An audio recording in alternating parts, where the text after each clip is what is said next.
I just like took down some of my extra windows that I'm working on here, so it's not crazy. Okay, and clearly, okay, got it.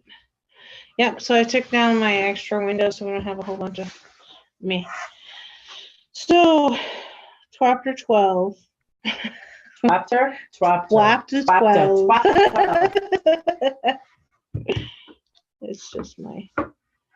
okay, so she talks about altars in chapter 12. So this is about making your spaces, creating your sacred working space. This is essentially what an altar is, because there's a difference between altars and shrines. So shrines are a designated place that you worship something, and altars are often used to work on. So, and I think a lot of people get those two confused. To me, I think of a shrine as far as, like, well, like I have on the... Yes, it's to honor somebody else, right? Right. Like to sit there and do your craft. Right. And then altars can be fixed, or they can be movable, or they could be travel size. In your mind. Or in your mind, yes. I love the idea how you can visualize everything. When I'm working in the craft and I'm exhausted, I would rather sit and meditate myself over the hedge. And then in my astral realm, I guess you can call it, I have an area that I have all carved out and stuff, and then there's like a thing that I built up in there that I can put all my tools on and stuff. So that's what she's talking about as far as visualizing an altar goes. So I do that a lot. I like to practice in the other realm and in a meditative state because I think it's easier. Plus, if you're meditating and you're sleeping, nobody's bothering you. Like if they walk in and they go, "Oh wait, she's leave the hell alone," So it's nice. She says that you don't have to have everything. An altar is about creating a you space, a you working space. Now, if you read all kinds of different books and all kinds of different traditions, you're going to find a section on creating altars. So, like, I whipped out this thing right here. Wicca. Okay. This is a solitary practitioner book. And I go to tools, circle, power, ritual design, maybe chapter. No altars. It will be under tools. Yeah. Or actually, no, the ritual and preparation for a ritual. Chapter 6 will just page 47. Do you guys have altars that are always out and they're always ready to like jump into? Mm-hmm. How about you, Shannon? No. Go ahead. Do you have no? Do you take an altar out when you're going to do it? Do you create an altar if you want to do? Mine's up here. It's right there. Yeah. That's funny. Because I used to, like, we were talking, I was like, I don't think I really have an altar, but I never, but I laugh because I have my certain places where I do things. But for me, I never necessarily thought of what I did as something that was witchy. I have my little trinkets I put out. I have mine's always more intention-y. And so when she said like the floor altar, I'm like, that's it. I get my yoga mat. I have all my selenite with all of I throw my thing, what chakra do I need to meditate on? So, you realize, I was like, oh, yeah, I guess I do have kind of some little things that I do. So this is if you open up Wicca in Mhm. this book, there's a design of an altar, suggested altar setup.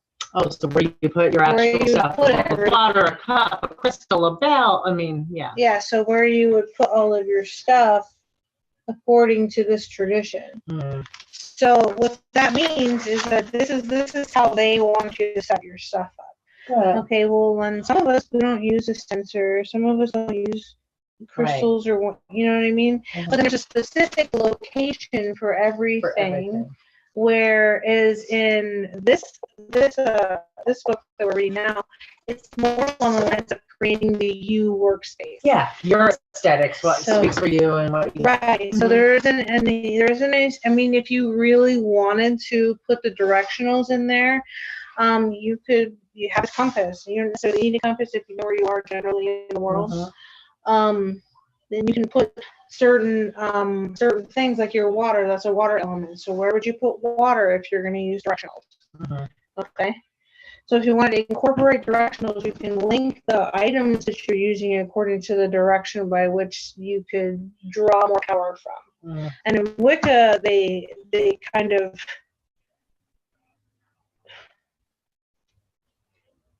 make sure you incorporate that. You know what I mean? Well, those are here because of the cell. So in Wicca, do they always have like a water, fire? Do they have all 4 elements every time? Yes, Yeah, usually. okay. Usually when you're working there. But in here, she tells you that you make it according to you. Now, personally, me, I have a fixed shrine here for Hecate.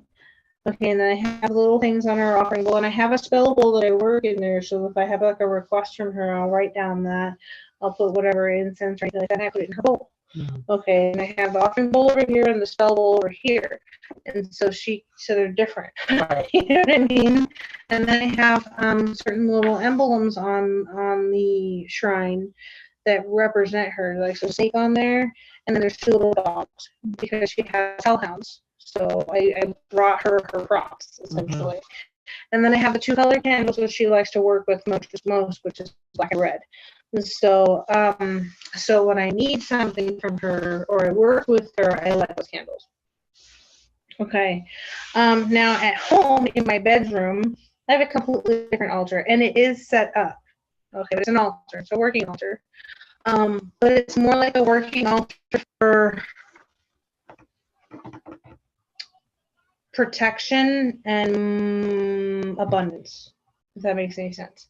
So I have on the center of the altar in my house has a witch, like a witch statue. Okay, and she's holding a pumpkin like this, like just out like this, and she has a little pentacle and other things that she has on her body that I had glued to her. Okay, and then I have my crystal ball.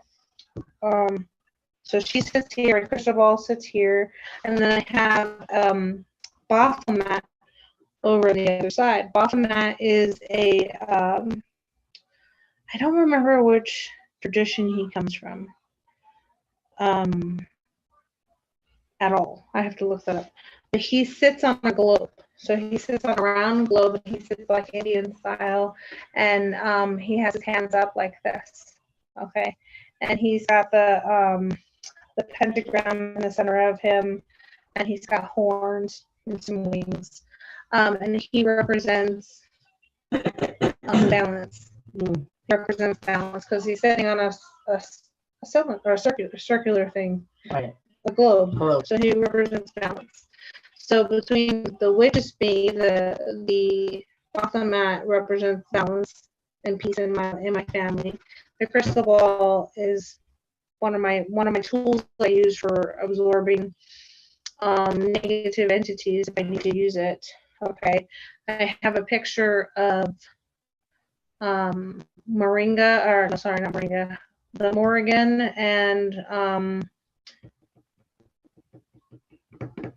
and Odin's wife, Freya, and I have a small bowl that has money in it. Okay, and a little thing in there that says how much I would like to have in my bank account on a regular basis. So like that's what I have, and that just stays the way it does. It also has my niece's teddy bear that I made her. I put that there too. And as weird as I am, I have a hanging head corpse from Chains. I'll have to show you a picture of this. It's great. His name is Fred. So he like hangs from chains that like are stuck to his nose. What does that mean for you? It's a really awesome Halloween decoration, and I utilize it as kind of like a scare tactic, I guess. Like, you know, protection. Right. So, you know, I'm kidding. But then I also have another space that's a altar where I do my actual working. That one's kind of set up for one particular use. And then anytime I do spell works, I'll whip out I have a wooden square I have sitting on the side. I pull out one of my different color fabrics that I have because I like to change up the fabric color I use according to whatever spell I'm working on because I like color magic. And then I have a little toolbox, like little makeup container that opens up like this. I have all my stuff in there. Different things Like all the different things that I use. And then I have all my crystals on the wall. So like I'll go around, I'll just pick up stuff that I need, and then I'll assemble an altar for specific use. But there isn't necessarily any specific way that I put the altar together. Right. So, but that's how I do it. She says here. She says she does all in her mind. She doesn't have a regular. So is that pretty common then? A lot of people do a lot of that stuff all within their mind. Just. It really just depends on the person. It really depends on the person. How do you view visual stuff, or do you prefer physical stuff, Shannon? I do more visualization than physical stuff. Okay. Yeah.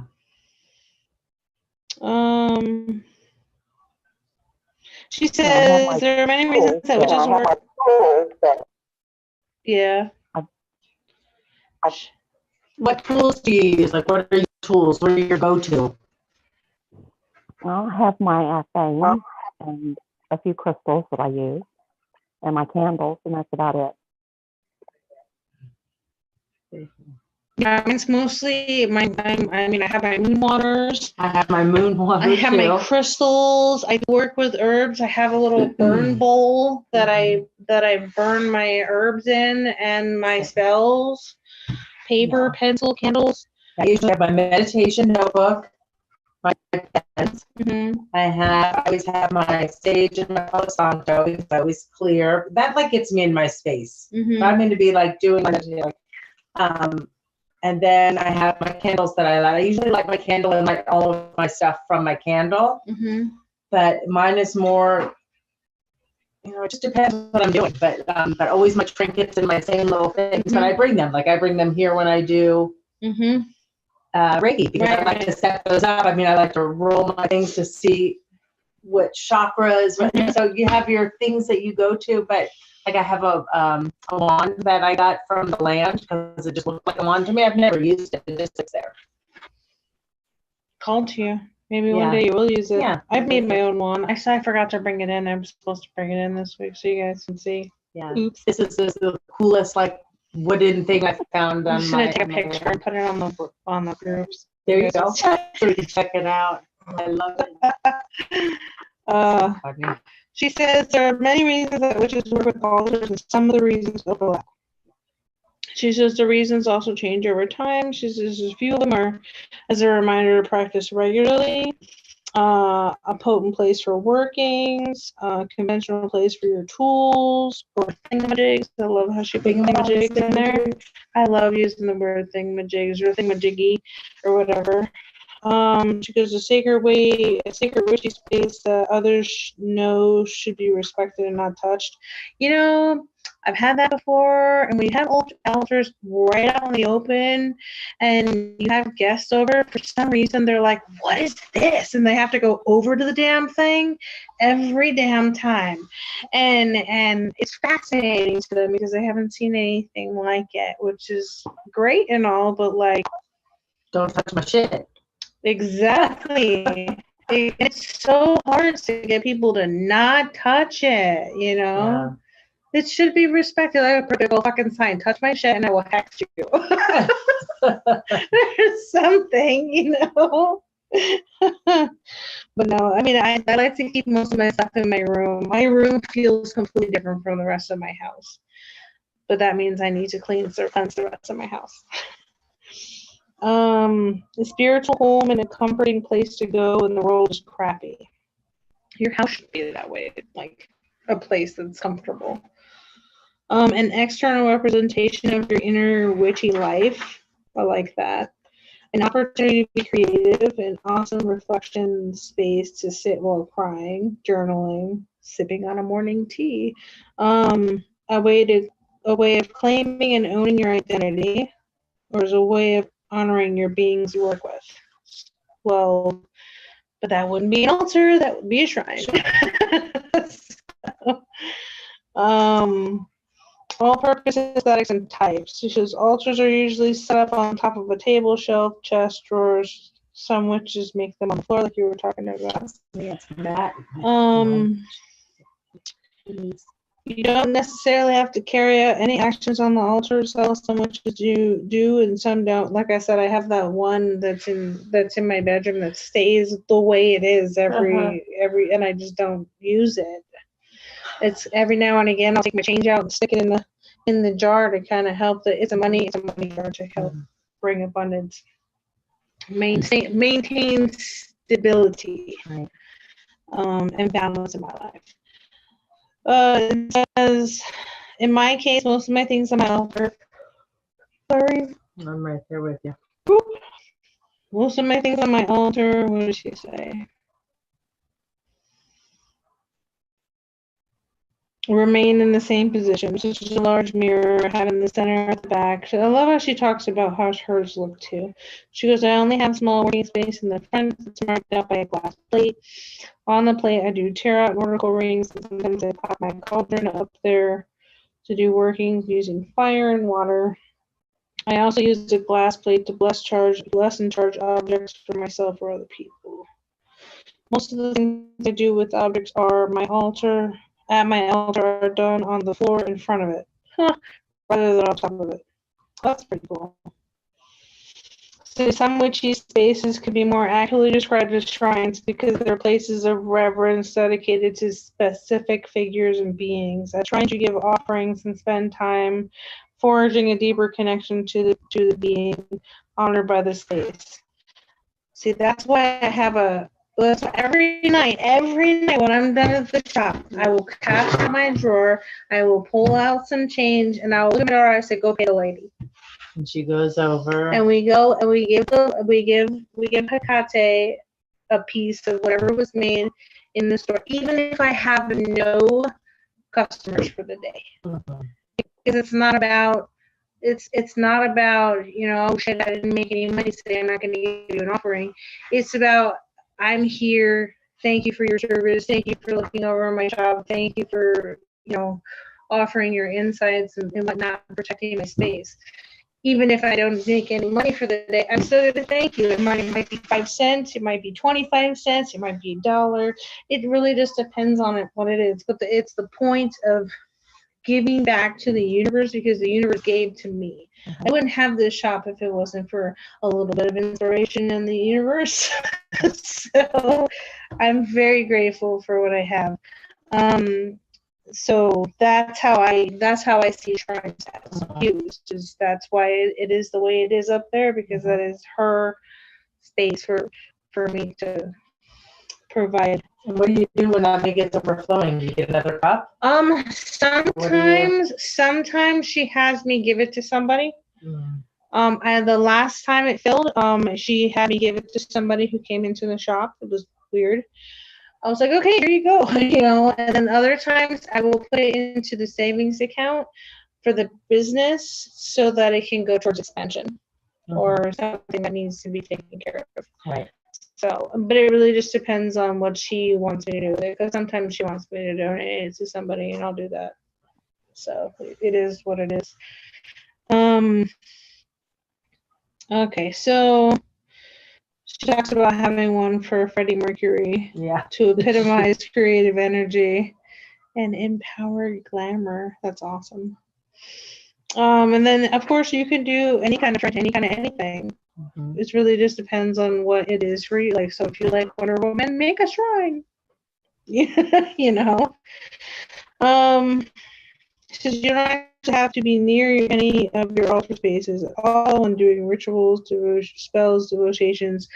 I have my altars in my other room, but then I also build them anywhere I want to be. Mhm. So, like, if I use my living room space a lot, because there's a lot more room in my living room than there is in my bedroom. Mhm. So I will use the floor and build the whole thing and make it all elaborate when I'm doing like fancy rituals. I did.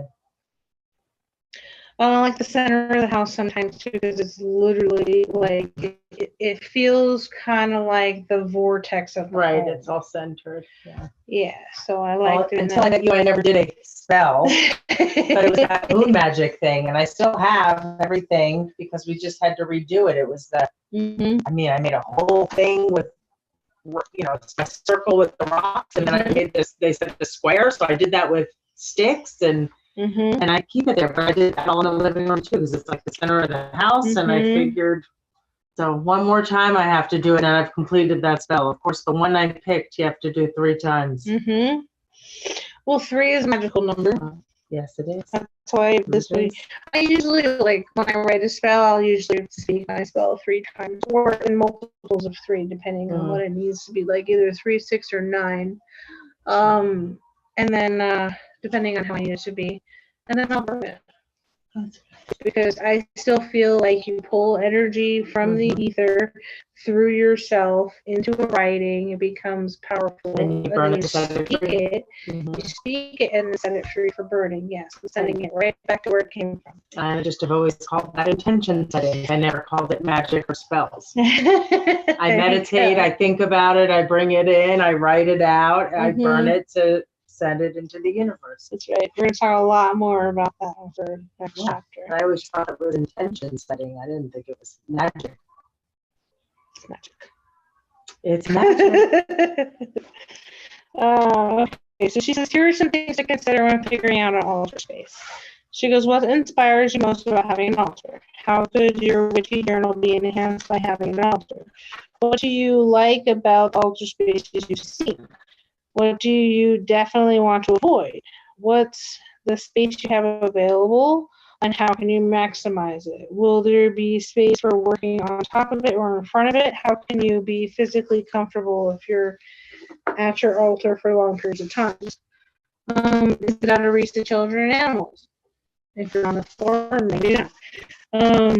But if you're putting it on and taking it up, then It's it doesn't matter. Right. It's over there, I know. What do you already have in your possessions for the base of your altar? Like literally. So you know those like big old art boards that you get at like art stores that have little clips on them? You could put a big piece of paper on it and draw. Yeah, that is legit what I have at my house. It sits on the side of my wall, and I just grab the bitch when I need it, stick it on my bed, and create it however I feel like it. How do you want to feel when you can use it? Are you going for a sparse minimalist look, or do you want to be more fancy? How might you want to change the placements? Should all objects, colors, etc. on your altar be connected? Do you feel that everything on your altar should have a deep meaning, or do you just want it to look nice? And then she has suggested ways to set it up. She says, consider any of these things if you like. Altar cloth, fairy lights, candles, photos, pieces of art, and statues. Found objects from nature, stones, shells, bones, any tools you intend to use regularly. So like I was talking about before, I have that little... Well, I don't usually bring out my statues. I have big crystals that I use. Sometimes I'll have an image. It just depends what you're doing. You know what I'm doing. Like I have an altar that's set up now. It's a working altar. I call it a working altar because it has a task to do for a certain amount of time. Okay, and then once that time's over, I'll take it apart. So and I did this same working altar for the moon water that I was making for the pink moon. Okay, and I put 2 gallons of water, distilled water on either side. In the middle, there's a pillar, and then on top of the pillar, I put crystal, a dry crystal, And then on the front of it, I put my my little copper bowl that I had my herbs and stuff to burn in. And then I had crystal graded the rest of it all the way around. And then on top of each of the gallons of water, I put 5 pieces of Himalayan salt. This was outside? No, I have it right in my bedroom, right by the window. Oh, so you can light Mhm. them through there. I always make my moon water outside. Mm-mm. I didn't want it to accidentally become contaminated because I use it for certain things, and some of it, because it's still water, I can forget. You know what I mean? Mhm. And then in the center of the two, I put a single white candle and lit the candle and let it burn out. So they're all different. It really Yeah, just depends I on always how put you them do it. outside, and I always set my alarm to get them up before the sun sets to take it out. Interesting. Yeah, that's how I've always done my moon water. Let's see if I have a Charge picture. it up in the moon, and I usually write my intentions and stick it under the container.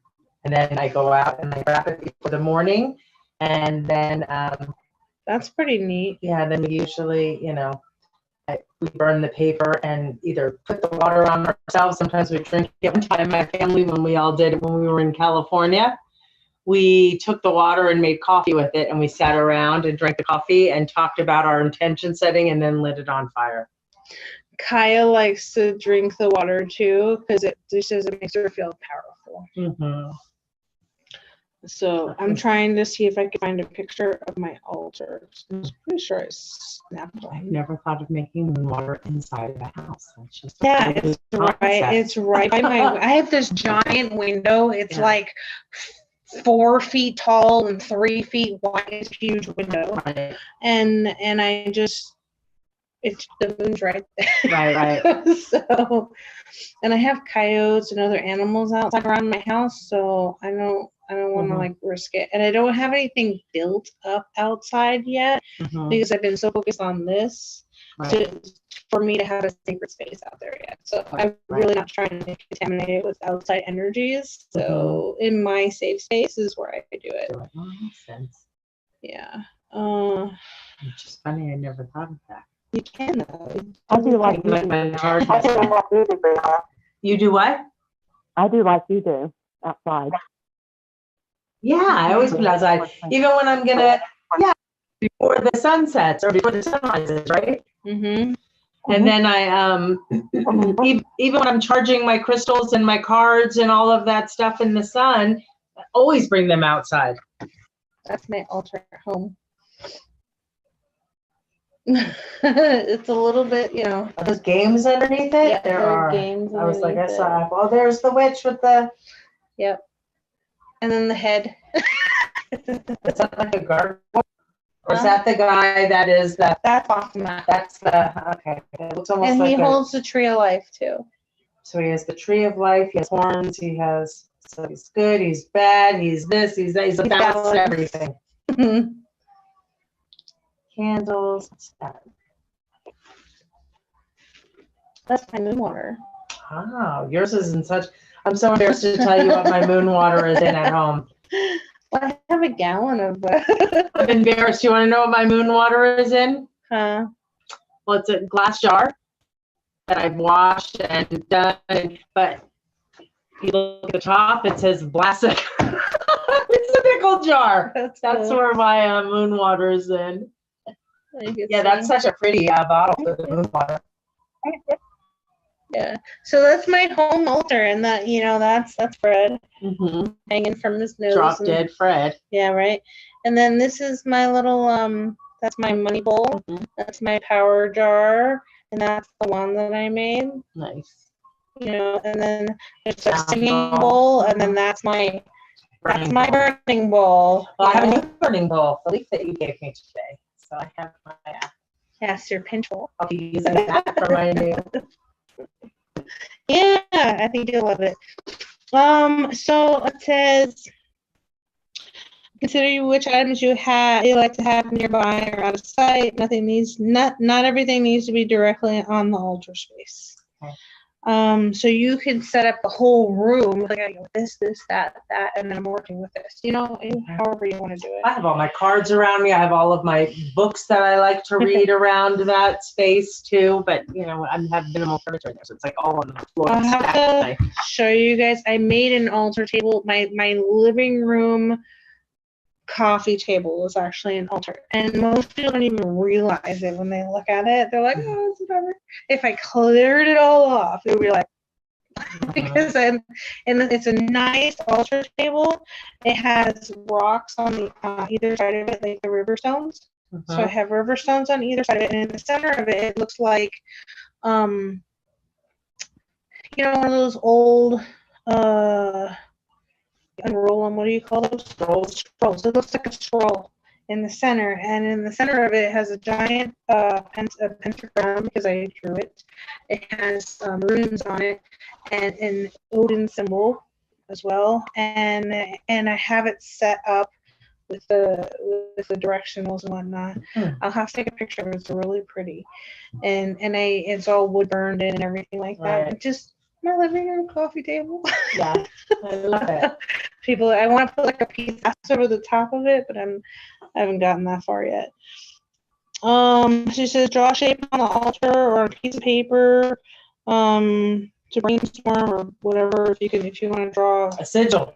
Yes, I just taught her about sigils today. I didn't know anything about sigils, so that was really cool. And she goes, once everything is the way you like it, try practical actions to see if the setup is useful.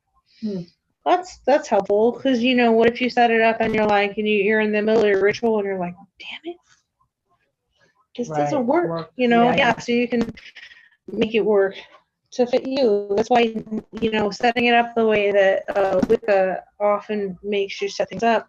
And you always have doesn't necessarily work. Okay. But they make it work because that's how they work, Right. But if it doesn't work for you, then it doesn't work for you. Yeah. She talks a little bit about So do you only do magic and stuff at your altar, or do you do other things? You'll meditate, I do meditations. Sometimes I'll study there too. If I'm studying like my tarot or my journal, I pull out my journals. I do readings on my altar, my own personal readings, because sometimes when you have an altar set up and you have all your stuff there, and like your candles lit, sometimes it's easier to connect. Exactly. And focus. That's why I study there. I think a lot too. I don't. Well, my whole room is kind of set up like a sacred space. Right.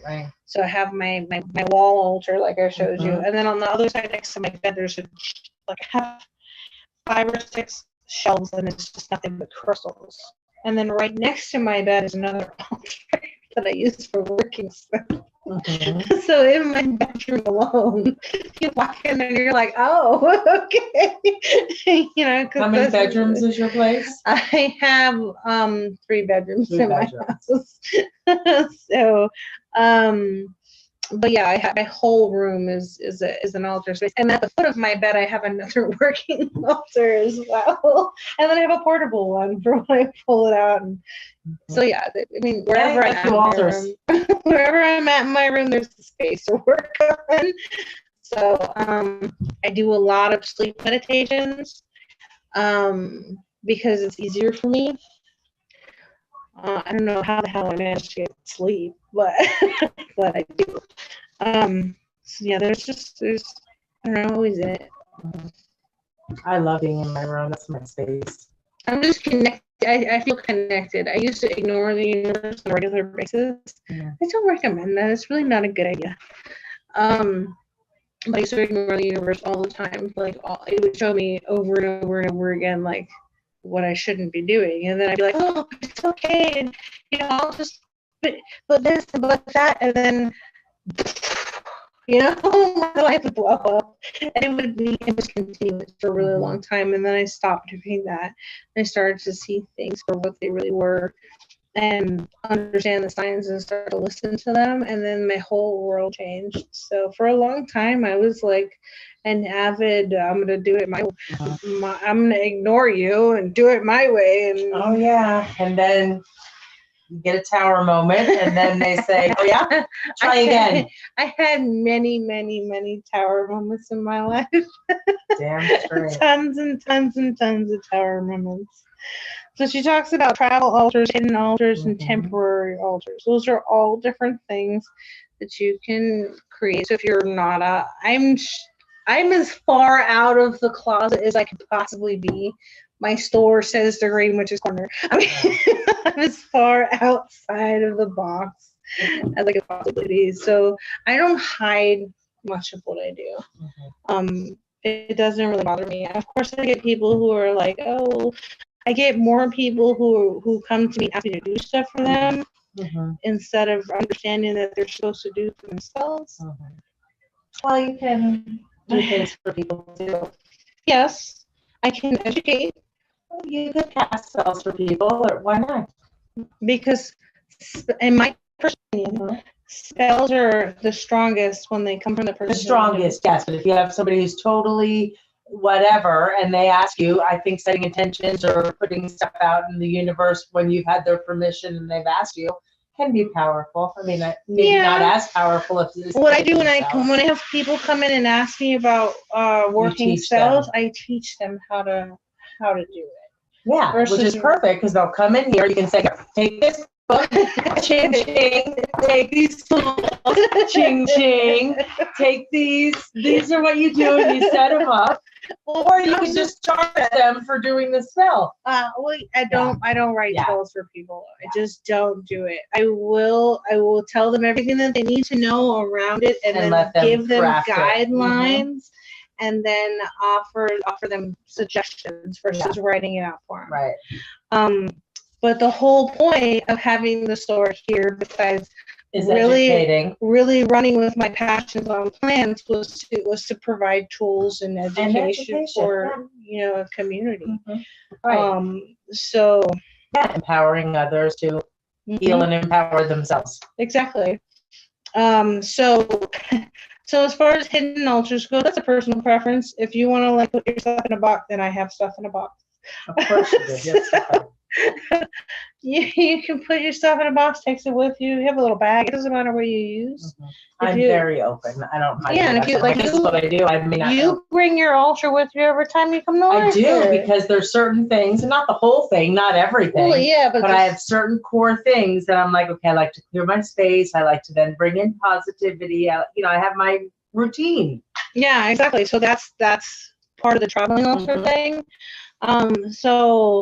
And it could be just a few things. So like if you wanted to go out into nature and camp, but you wanted to make sure you had something so you could work on your craft while you're in nature. Can't wait for the wind to be going down because I have been loving going out in those big tents. I like to go camping in the summer. So if you guys are down to go camping, like maybe in August or something, we can go to the Gila and camp for a weekend. Yeah. It's a forest here in New Mexico. It's about 2.5 hour drive, but it's beautiful. And there's. Are you gonna meet us there? She's like, yep. Are you gonna meet us at our camping glamping? Well, there's I do it old fashioned camping with a tent and I build a fire. I don't have any kind of fancy stuff. And then I like to go. I bring the dogs with me, and we go hiking through the trails and stuff like that. So that's something that I like to do with my kids every year. So if you guys wanted to join us, I'm totally open for that. It'd be fun. Well, I have a teepee thing that you can cook on. So it's a tripod, and then it has a little rack thing that you can cook on top of and put it over an open fire, which is what I like to do. We can bring the 6 to 8 person tent and my blow up mattress. I think I have an 8-person tent as well. Yeah. So she talks about here just different ways you can create your hidden stuff. And then she talks about mind altars. Those are those altars that happen in the astral realm or in the meditation realm or whatever you want to call that realm. Typically, it's called the astral realm. The realm is not physical. So I do a lot of work there too. I like to do my magic in that realm. It's seamless. There's no interruptions. There's no resistance. There's no thoughts that come in and go. You know what I mean? There's no ma. There's no barking. You know, there's none of those things. And I think it's easier to work magic there. But you have to be able to get to a point where you can meditate like that in order to be able to do that. Because if you can't visualize and meditate, then doing astral realm altars and performing magic in the non-realm, the non-physical realm, is not easy. So that really starts with meditation. Okay, so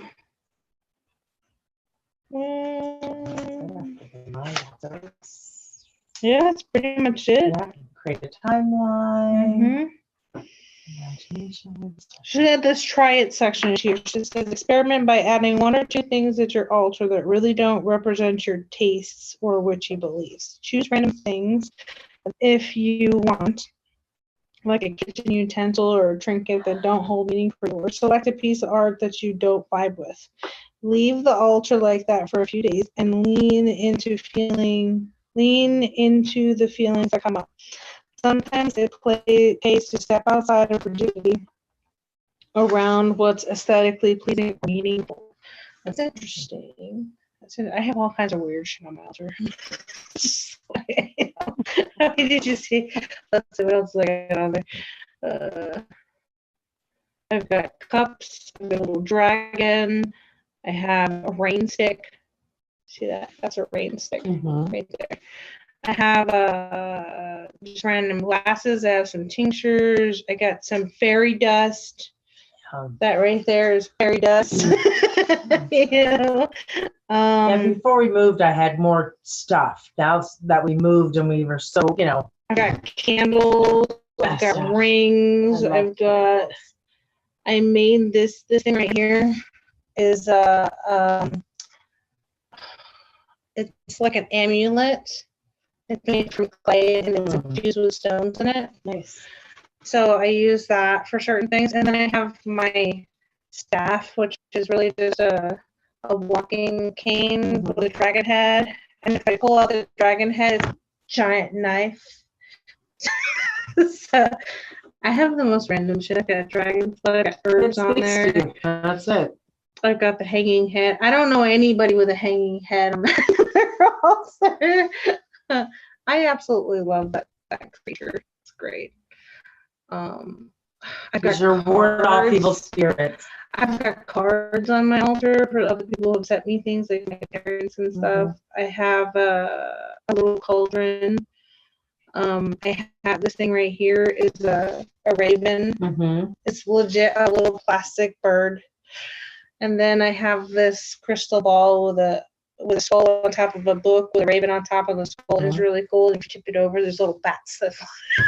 So, like, I have random ass shit on my altar, and it just makes me comfortable. Yeah. You know, and I'll change it up sometimes. It just depends. So, you know, do you? Altars are just that. Your space. Yeah. For me, it's just a place. You just click in. It's just a different. It just puts you in a different space. It was like when we were at that lady's house, that Woody's. We were walking through. Did I tell you this story? And we're walking through, and she's showing us some of the art and the different things that they're doing with the house. I'm like, this is so cool. We walked into this one room, and I went. She goes, what? I go, I just totally shifted into like my meditation space. She goes, this is where I meditate. This is where and like I like shifted into that space, and we walked in there. It wasn't even my altar. I didn't even know that was where she did her stuff. This is my wall of crystals. That's Tons and tons and tons of crystals. Yes, I know. You've got them everywhere. They're all over the place. That's right above my head to the wall, like right here. I love that. So yeah, so this is my my wall of crystals. Wow. Wow.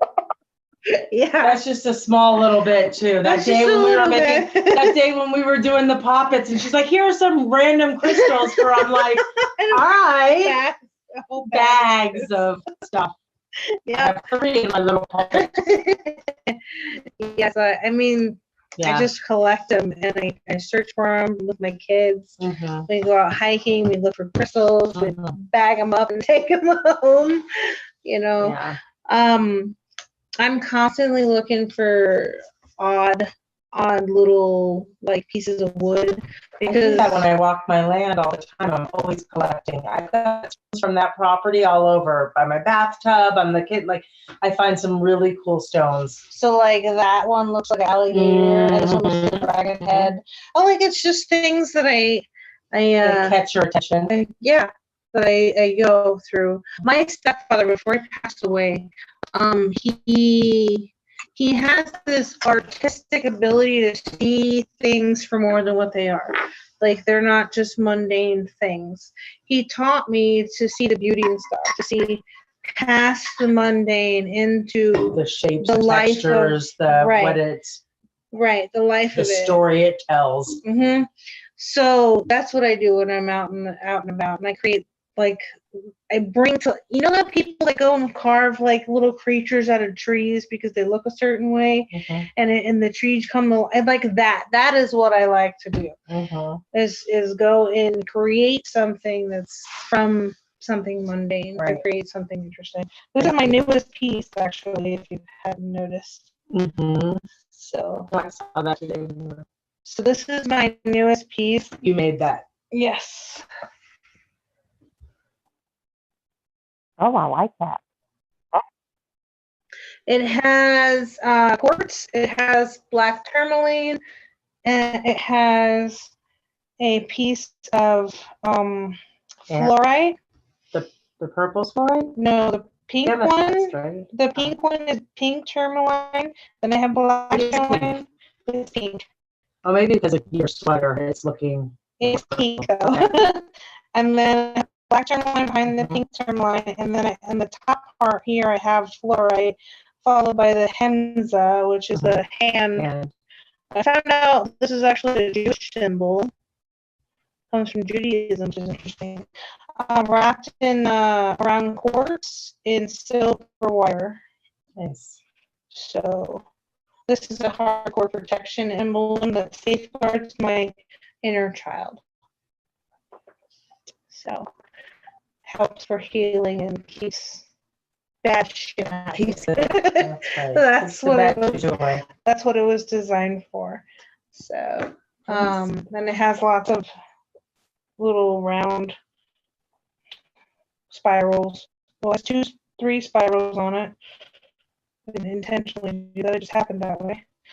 And then I have a coil because I like to use coils in my jewelry because coils represent like a charging, like a transportation from one end to another. So if you think about It's almost like a labyrinth or a. right, but like if you think about like a car, you could say an alternator, they're all coiled, Mhm. and the energy is stored in the coils. Right. So I always put coils in my jewelry. Almost All of them have a little. have some sort of coil or some sort of spiral in it. Nice. So it's just the way that I wrote. But yeah, that's my newest piece. Very pretty. I don't make them that often. They keep like harassing me about my jewelry. Because I love my jewelry. She has Feel quite a inspired. few pieces Yeah. that I've made. And I still haven't made the labradorite necklaces that I need to make because Shannon wants one and Terry wants one and I haven't made them yet. So It's on the list. it is on the list of things to do. And then when they are made, I will make the both of them and the two of them will decide which ones they want. So that's just she loves my earrings too. She wears a lot of my earrings. Several of my friends don't have them too. Mm-hmm. That's right. She gifts them. Mm-hmm. I just like to create things. Yeah, for sure. So I do too. I love doing when I. I just made a soap today, 2 body washes today that I am in test phase. Mm. I used one of the soaps. My hands are still soft. Good, good, good, Look good. at that shininess of it compared to my other parts. See? An hour still looks nice and hydrated. That's good. Hmm. I feel the same. So I guess we're gonna go over chapter 13 next week. So we'll read 14 this week, maybe. Take a Let's break. hold off on the reading and we'll just cover 13 next week so that everybody is Caught up. caught up in the same spots. All right, sounds good. Yeah. I can get back to those other 2 books I've been working on. My convoluted universe and my Derek guy. Oh yeah. I'm glad that you like that book. I'm loving that book so much. I've read parts of it over and over. Like I haven't finished the book yet, and it's never like me. I usually read the whole book, and if I want to go back to something, I will. But He I really keep makes you think about I keep it. going back and going. Okay, I'll read it again, and I'll think about it a little more, and then I love it. Yeah, we had some great conversations for that spirit Yeah. hacking book, didn't we? The end of it though really made us go, huh? Okay, I don't want to know. I'm not there yet. Yeah. So, oh, but Good deal. all right, ladies, I am gonna go to bed because I'm tired. Same. And It was a nice little intimate group today. yeah, well, it's hit or miss sometimes. Yep. Most times we have everybody on. Yeah, but sometimes it's nice just to have. Then I get to. Mhm. I'm the newbie, so I get to. It's religiously here. Me too. Shannon, if you could let everybody know that we're gonna go over 13 for next week, that'd be great. I will. And just let them know that we went over chapter 12 Get the because altar, we're just playing catch up. Perfect. All right, I appreciate you. Okay. Hi, nice to see you again. All right, good night. Good night. Good night. Bye.